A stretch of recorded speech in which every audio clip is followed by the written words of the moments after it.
Bonjour à toutes et à tous. Tout d'abord, comme je dis, je vais d'abord remercier les membres du CA, mais surtout les bénévoles. Parce que c'est grâce à ces bénévoles que FAPO peut avancer. Elles se mobilisent, elles se mobilisent depuis quelques mois pour célébrer cette journée. Certaines, c'est le repas qu'ils vont nous préparer. D'autres, c'est l'accueil. D'autres, c'est Madame Ba, on doit faire ça. D'autres, c'est toujours... Je ne sais pas comment vous remercier, mais je vous dis un grand merci. Merci à vous, parce que sinon FAPO n'existera pas.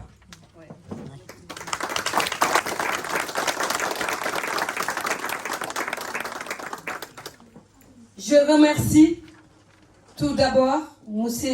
Castagnier, même s'il n'est pas là.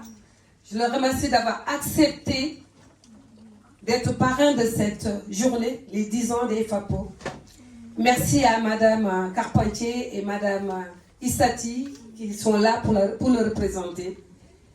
Je remercie Monsieur le maire de Massy, Nicolas.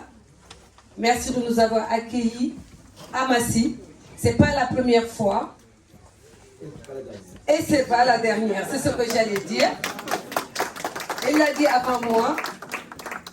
Je remercie Madame Rafika Rezgi, je n'ai pas de mots, comme je dis, parce que sans la municipalité de Chili-Mazarin, FAPO ne pourra pas continuer. Je remercie sincèrement de nous avoir octroyé ces locaux gratuitement depuis des années, et grâce à ça on peut être à l'écoute de ces femmes qui viennent nous voir, qu'elles soient victimes de violences ou pas, ou qu'elles soient en situation de précarité. Merci, merci beaucoup. Je remercie les fédérations avec qui je travaille. Avant ça, quand même, je remercie d'abord les élus qui sont là, qui représentent Rafika Rezgi. Merci Sylvie, qui est toujours à notre côté, qui nous soutient. Merci à Dani, aussi adjointe à la vie associative, qui sont là. Merci aux élus de Massy. Madame Beloki, merci d'être là. Et Monsieur Maroucha, merci beaucoup.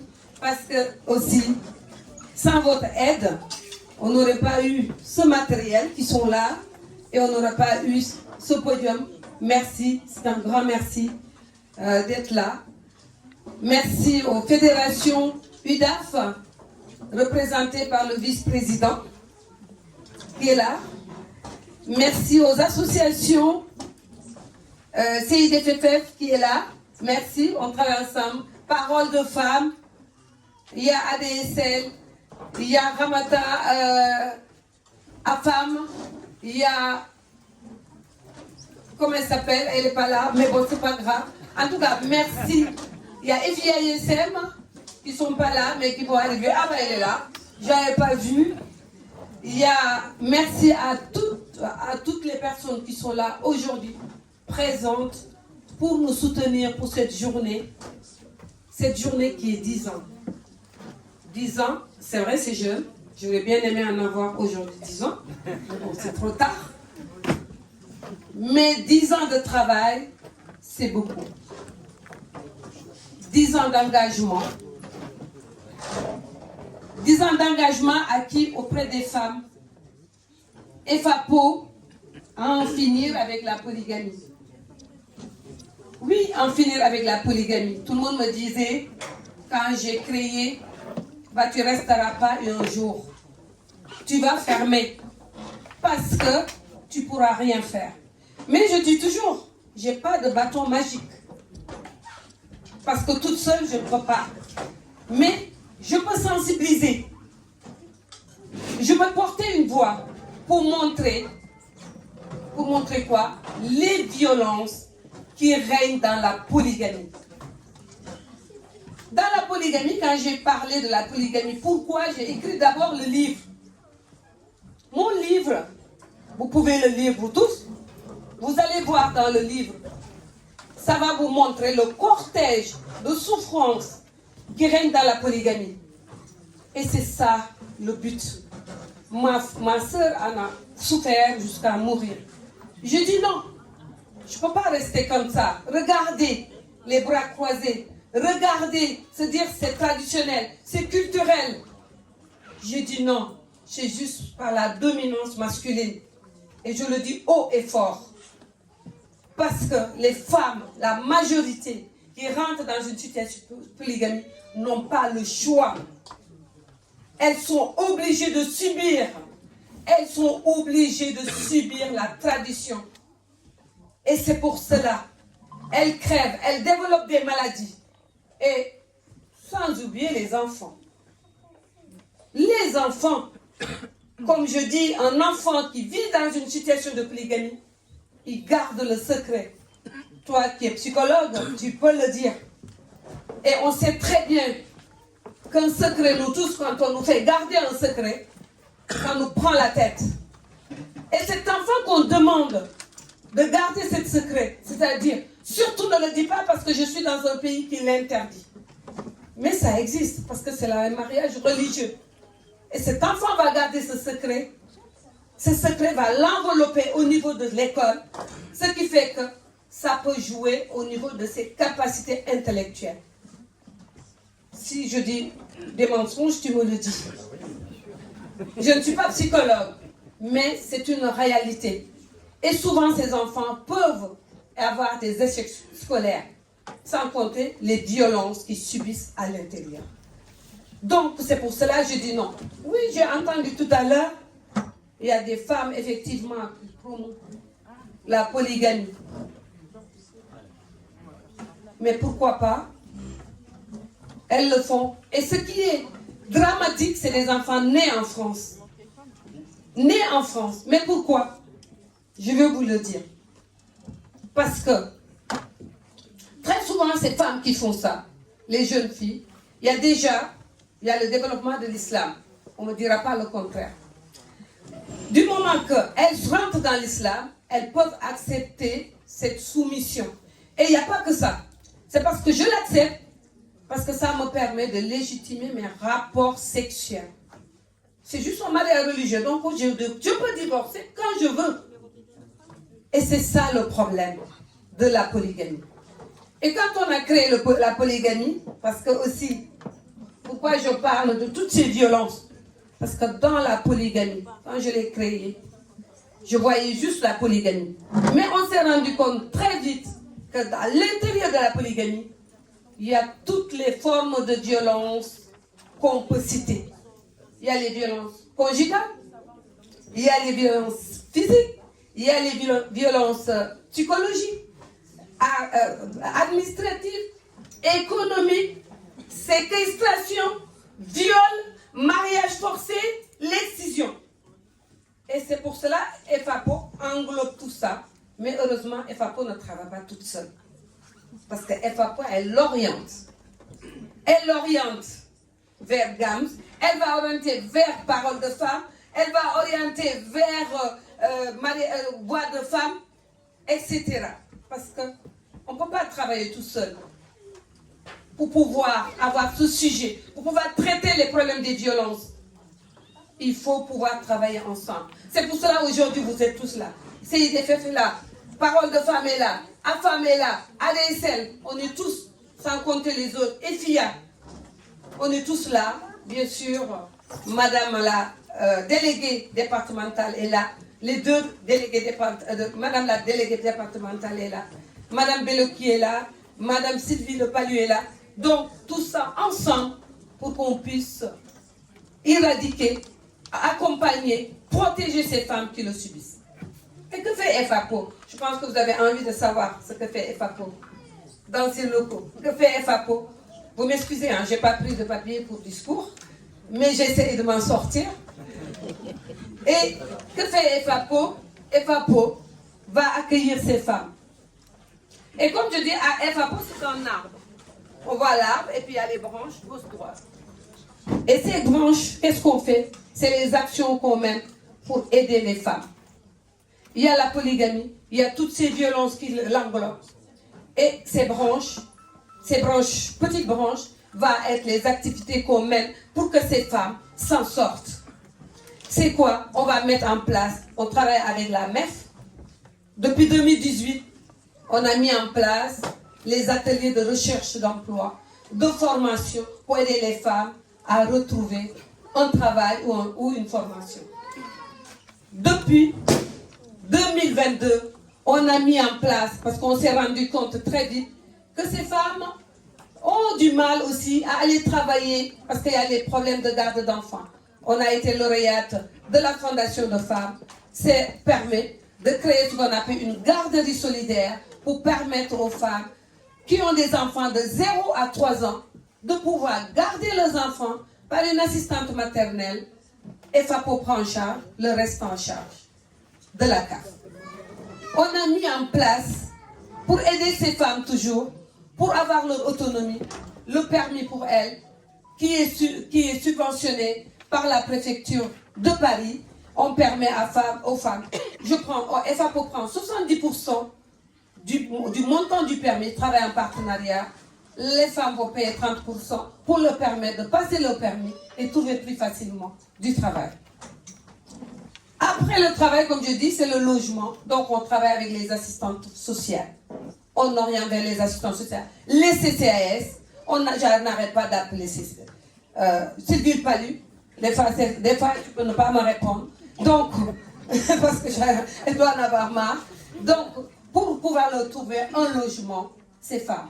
Mais il n'y a pas que ça. Si elles n'arrivent pas à avoir un logement, elles vont pouvoir payer des nuitées d'hôtel qui sont payées par l'ARS, qui sont payées par la région, etc., par la préfecture, qui nous permet de payer des nuitées d'hôtel en attendant qu'on travaille avec le 115. Et comme je dis à Aminata, je pense que tu es actionnaire au 115, moi, ma salariée, mais grâce aux salariés, voilà, je dis tu es actionnaire au 115 parce qu'elle arrive à trouvé des places pour ces femmes victimes de violence, où on appelle, on oriente, on va appeler Parole de Femmes, soit Femmes Solidaires, Léa, on va tout faire pour essayer de trouver une place pour ces femmes. On a mis en place également tout ce qui est, parce que pour tout ce travail-là, comme on dit, sans faire de la prévention, ça ne servira à rien. Donc on intervient dans les établissements scolaires, de la grande section maternelle, parce qu'on s'est dit qu'il faut commencer tôt, pour sensibiliser les enfants sur l'égalité filles-garçons, mais sur la prévention contre les discriminations et contre les violences faites aux femmes. Et on le fait également à EPI, et on le fait au lycée. On travaille bien sûr avec le lycée Jean Perrin, qu'on a déjà intervenu l'année dernière, et cette année, pour sensibiliser ces jeunes sur les problématiques de ces violences. On a mis en place, pour lutter contre les violences administratives, économiques, on a mis en place tout ce qui est ASL. On va les accompagner, ces femmes, à savoir parler le français, à savoir écrire, qui leur permet de trouver du travail facilement. Donc, on a mis en place des ateliers numériques pour lutter contre la fracture numérique.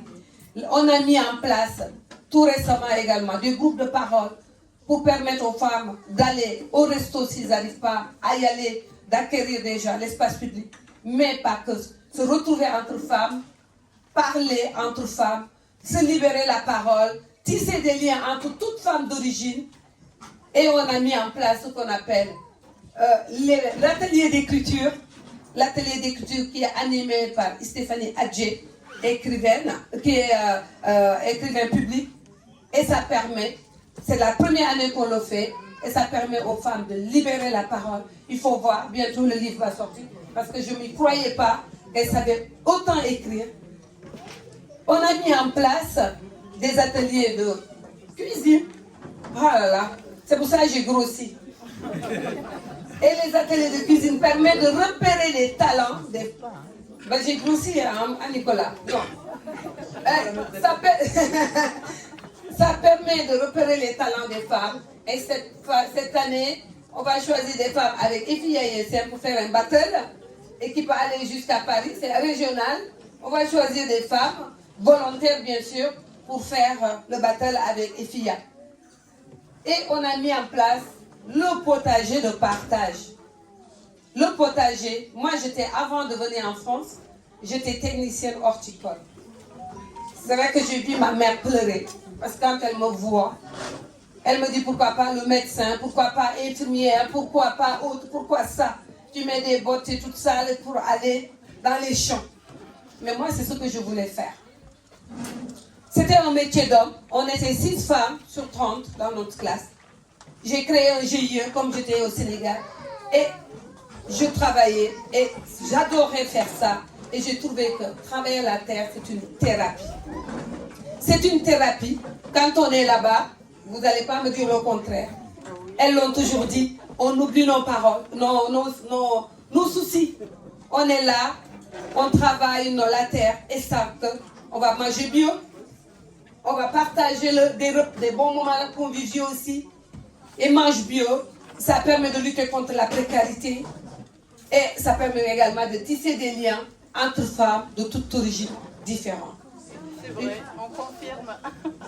Je ne peux pas vous dire toutes les actions que FAPO essaie de mener en place, sans compter les débats publics qu'on fait souvent en partenariat avec la mairie de Chili, en partenariat avec qui fait quoi, voilà, sur le cancer, et en partenariat bien sûr avec toute ADSL, AFAM, Ramatou Live, si elle n'est pas là aussi, et FIA ISM, parce que comme je dis, FIA c'est notre vitrine.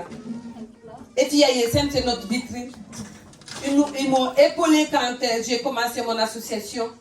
Je dirais, elle m'a épaulé, Adolé et Aïssata Cissé m'ont épaulé pour l'association. Au début, comme on dit, quand on crée, on ne connaît pas, on ne sait pas où commencer. Mais elles m'ont aidé. À ce jour-là, je leur remercie également. Si FAPO est arrivé là, 10 ans, je pense que c'est grâce aussi à leur aide. Donc, en attendant, qu'est-ce que je peux dire d'autre? Juste vous remercier. J'ai dû oublier des choses, ça c'est sûr. On fait comment dirais-je, les vacances solidaires. On va faire des Noëls solidaires bientôt. Ce sera le 22 décembre et ce sera à Morangis. Je remercie également la ville de Morangis, même s'ils ne sont pas là. Parce que la ville de Morangis, non seulement chaque année, ils nous prêtent gracieusement une salle pour faire la soirée de solidarité qui nous permet de récupérer des fonds pour nos associations relais au Sénégal, qui sont au Sénégal. Il y en a une qui lutte contre les violences faites aux jeunes filles et l'autre c'est l'autonomie financière des femmes. On fait également tout ce qui est sortie solidaire, sans oublier nos sponsors, nos partenaires également, Auchan et Cora, qui nous aident à collecter des fournitures pour donner aux parents, etc. Donc je ne peux pas tout dire, tout est noté sur notre plaquette, mais vous faire juste les petites choses que FAPO essaie de mettre en place. Mais sans les financeurs, FAPO ne pourra pas faire ça. On remercie infiniment la préfecture de l'Essonne. Je commence par la préfecture de l'Essonne. Parce que grâce à la préfecture de l'Essonne, on a pu avoir des adultes relais. Et ces salariés nous ont permis de mieux développer FAPO. Je dis merci, merci infiniment. Je remercie également, bien sûr, la région Île-de-France qui nous soutiennent sur pas mal d'actions. Le Conseil général, les UDAF, FIA, la ville de Chili, la ville de Morangis, et j'espère bien la ville de Massy aussi, qui nous soutiennent en nature. C'est déjà bien. Mais on va venir. Et on va venir déposer comme tout le monde. Pour voir si on va avoir quelque chose. Et je sais qu'on l'aura un tout petit peu. Voilà. Et puis, sans oublier, en tout cas, je remercie, j'espère que je n'ai pas oublié personne, l'ANCV, Fondation de France, Fondation de femmes, etc. etc. Je ne peux pas tout citer, tous les partenaires qui nous soutiennent et qui fait que FAPO aujourd'hui avance et qui permet aux femmes d'être là aujourd'hui, de pouvoir être là, avoir le sourire, de nous épauler. Et ce qui fait plus plaisir, c'est quoi? C'est de se dire, ces femmes qui ont été bénéficiaires bénéficiaires, ils sont devenus tous aujourd'hui bénévoles de FAPO. Et je leur dis bravo. Merci. Et merci aux salariés, il ne faut pas les oublier. Parce que sans les salariés, ça ne va pas être possible. Merci, merci. Merci à vous tous. Merci. Merci beaucoup. Merci à vous. Merci. Je vois que, voilà, je voulais... Antoine, peut-être tu voulais dire quelque chose. Le psychologue de l'association, qui reçoit tous les jours pratiquement. Non, il serait plus exact de dire que j'ai une dizaine, voilà, à peu près une dizaine de consultations par semaine. Par semaine, c'est pas mal. Voilà. C'est pas mal. Alors qu'on était parti de zéro quand même. Oui, c'est pas mal. Ouais. Et puis il y a les permanences juridiques, Léa, je l'ai vu passer.